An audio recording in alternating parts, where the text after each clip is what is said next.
India develop बन जाएगा अगर हम बिहार हटा दें। एक बहुत बड़ा मीम है भाई, डिलीट इंडिया मीम ग्लोबली चल रहा है। ये सारे भारतीय जानते हैं ये मीम चल रहा है। मीम फोकस किस चीज पे भाई? इसी चीज पे कि भैया सिविक सेंस नहीं है इंडिया में, ट्रैश, गंदगी एक्चुअली डर्टी कंट्री। दूसरा मीम चलता है यहाँ पे एक इंसान जाके माइक लेके लोगों से पूछा which is the dirtiest country in the world, इन सबका ऑलमोस्ट आंसर होता है इंडिया, ऑलमोस्ट सबका। भाई ये चीजों से हर कोई परिचित है इस टाइम पे।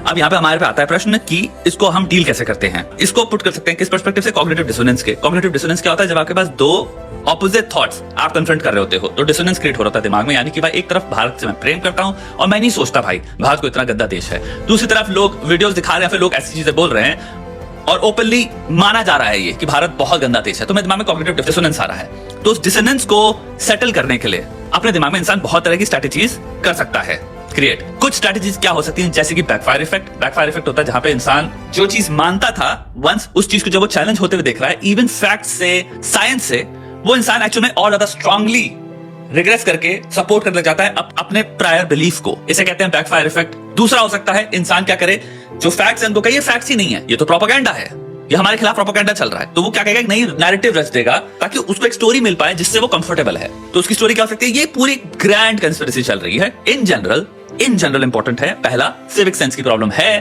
दूसरा गंदगी की प्रॉब्लम है इन जनरल। अगेन कोई चीज 100 और 0 नहीं होती। तीसरा, हम सबकी पर्सनल रिस्पॉन्सिबिलिटी है, हम सब इसमें रिस्पॉन्सिबल हैं। ऑल्सो कम्युनिटी लेवल पे भी कोऑर्डिनेटेड एफर्ट्स लैकिंग है, तो ये भी प्रॉब्लम है। गवर्नमेंट पॉलिसी द्वारा इंप्लीमेंटेशन एंड एग्जीक्यूशन लेवल पे भी प्रॉब्लम है। कोई चीज सिर्फ पर्सनल नहीं हो सकती, कोई चीज सिर्फ गवर्नमेंटल नहीं हो सकती। हर लेवल पे आपको अलग अलग परसेंटेजेस में, अलग अलग रीजन्स में परसेंटेजेस चेंज होती रहेंगी, प्रॉब्लम्स दिखेंगी, तभी चीजें खराब हैं। ऊपर से भी अगर इसको बहुत ढंग से कंट्रोल किया जाए, पनिशमेंट्स इनकॉर्पोरेट करी जाए। पनिशमेंट्स क्या करती हैं? इंडिविजुअल बिहेवियर को ही चेंज करती हैं। पनिशमेंट कहां से आता है? बिहेवियरल आ गया ना साइकोलॉजी में। आप रीइंफोर्स कर रहे हो पनिशमेंट के थ्रू बिहेवियर करेक्शन का। बाहर सारे देशों में इंसान सिर्फ खुद से नहीं कर रहा, पनिशमेंट भी एग्जिस्ट करती है बहुत स्ट्रॉन्ग। तो दो अलग फैक्टर्स हैं, यानी मैक्रो लेवल पे भी, माइक्रो लेवल पे भी, मीजो लेवल पे भी।